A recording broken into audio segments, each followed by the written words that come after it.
ಇನ್ನು ತಮಿಳುನಾಡಿಗೆ ಕಾವೇರಿ ನೀರು ಹರಿಸುವಂತೆ ಆದೇಶ ಕೆಆರ್ಎಸ್ ಡ್ಯಾಂ ಬಳಿ ನ್ಯೂಸ್ 18 ರಿಯಾಲಿಟಿ ಚೆಕ್ ಅನ್ನ ಮಾಡಿದೆ. ಕಾವೇರಿ ಬೇಸಿನ್ ಅಂತ ಬಂದಂತ ಸಂದರ್ಭದಲ್ಲಿ ಕೆಆರ್ಎಸ್, ಕಬಿನಿ, ಹಾರಂಗಿ, ಹೇಮಾವತಿ ಬರುತ್ತೆ.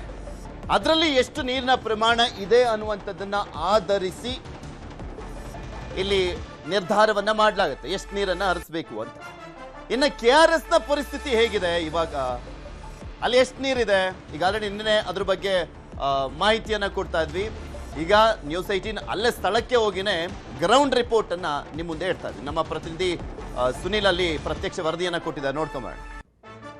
ತಮಿಳುನಾಡಿಗೆ 3,500 ಕ್ಯೂಸೆಕ್ ನೀರನ್ನ ಪ್ರತಿನಿತ್ಯ ಬಿಡ್ಲಿಕ್ಕೆ ಕೆಆರ್ಎಸ್ ಜಲಾಶಯದಲ್ಲಿ ನಿಜಕ್ಕೂ ನೀರಿದ್ಯಾ ಅನ್ನುವಂಥದ್ದನ್ನ ರಿಯಾಲಿಟಿ ಚೆಕ್ ಮಾಡಲಿಕ್ಕೆ ನಾನು ಇವತ್ತು ಕೆಆರ್ಎಸ್ ಜಲಾಶಯಕ್ಕೆ ಆಗಮಿಸಿದ್ದೀನಿ. ನೀವೀಗ ದೃಶ್ಯದಲ್ಲಿ ಗಮನಿಸ್ಬೋದು, ನಾನೀಗ ಕೆಆರ್ಎಸ್ ಜಲಾಶಯದ ಹಿನ್ನೀರಿನ ಪ್ರದೇಶದಲ್ಲಿರುವಂಥದ್ದು ನೀವು ದೃಶ್ಯದಲ್ಲಿ ಗಮನಿಸ್ಬೋದು. ಸಾಕಷ್ಟು ಭಾಗ ನೀರು ಇಲ್ಲದೆ ಖಾಲಿಯಾಗಿ ಕಾಣ್ತಾ ಇರುವಂಥ ದೃಶ್ಯ ಎಲ್ಲ ಕಡೆ ಕಾಣಸಿಗ್ತಾ ಇದೆ. ಅಂದರೆ ಕೆಆರ್ಎಸ್ ಜಲಾಶಯದ ಗರಿಷ್ಠ ಮಟ್ಟ 124.80 ಅಡಿಗಳು. ಇವತ್ತಿನ ಪ್ರಸ್ತುತ ಡ್ಯಾಮ್ನ ಲೆವೆಲ್ ನೋಡೋದೇ ಆದರೆ 91 ಅಡಿಗಳು ಅಷ್ಟೇ ನೀರು ಇರ್ತಕ್ಕಂಥದ್ದು.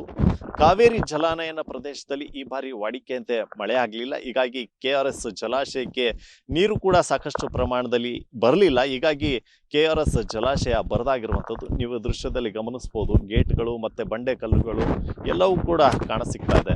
ಈಗ ಪ್ರಶ್ನೆ ಕಾಡ್ತಾ ಇರತಕ್ಕಂಥದ್ದು, ಇಂಥ ಸಂದರ್ಭದಲ್ಲಿ ಡ್ಯಾಮ್ನಲ್ಲಿ ನೀರು ಇಲ್ಲದೆ ಇರುವಂಥ ಸಂದರ್ಭದಲ್ಲಿ ತಮಿಳುನಾಡಿಗೆ ಯಾವ ರೀತಿ ನೀರನ್ನು ಹರಿಸ್ತಾರೆ ಅನ್ನುವಂಥ ಪ್ರಶ್ನೆ ಈಗ ಎದ್ದಿರುವಂಥದ್ದು.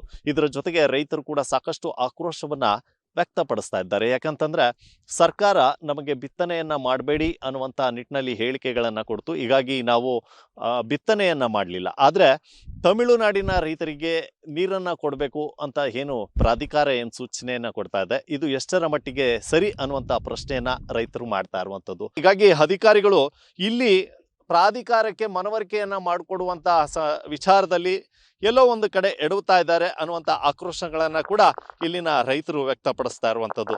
ಸದ್ಯಕ್ಕೆ ಈಗ ಸರ್ಕಾರ ತಮಿಳುನಾಡಿಗೆ ಕೆಆರ್ಎಸ್ ನೀರನ್ನ ಹರಿಸುತ್ತಾ ಅಥವಾ ರೈತರು ಏನ ಮನವಿಯನ್ನ ಮಾಡ್ತಾ ಇದ್ದಾರೆ ಅಂದ್ರೆ ಯಾವುದೇ ಕಾರಣಕ್ಕೂ ಕೂಡ ತಮಿಳುನಾಡಿಗೆ ನೀರನ್ನ ಹರಿಸಬಾರ್ದು ಅನ್ನುವಂಥ ಆಗ್ರಹಗಳನ್ನ ಏನ್ ಮಾಡ್ತಾ ಇದ್ದಾರೆ.